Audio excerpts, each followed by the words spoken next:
Қайырлы күн, қазақ елі. Сіздермен мен әлем медицинасы. Құрқылтайдың ұясы безеулікке таптырмас ем екенін білесіз бе?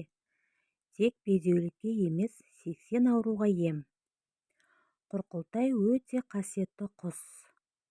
Құрқылтайдың ұясы ең алдымен бүйрек ауруына ем.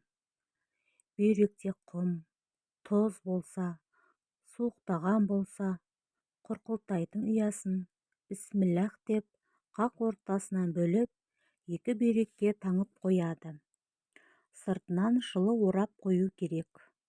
Құрқылтай ұясы білінбейді, сасымайды, кейін де пайдаланса болады. Емді өзіңізде жасай аласыз. Құрқылтайдың ұясымен емделу үшін емші іздеп табудың қажеті жоқ. Оны қалаған адам өзі жасай алады. Емдік қасиеті бар шөптерден іріктеп, әрі сілекеймен ірілеп тоқылған ұя. Жібек сияқты болады. Оның біреуін бірнеше емге пайдаланасыз.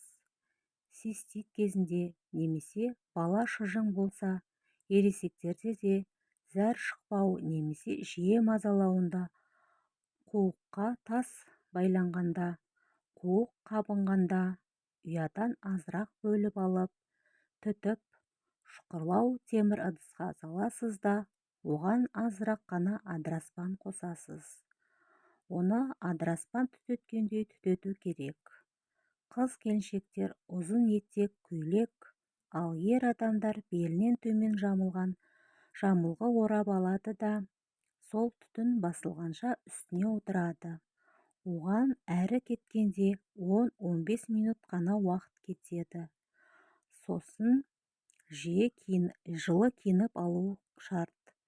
Бұны жатар алдында істеп жатқан жөн. 2-3 рет жасаса жеткілікті. Әйелдердегі суықтау, жатырдағы басқа ауруларда, безеулікте, ер адамдарда импотенция, простатитте, бел омыртқадағы грыжаға шипа болады. Тізедегі буындарда тіпті желкедегі тұз жиналған болса,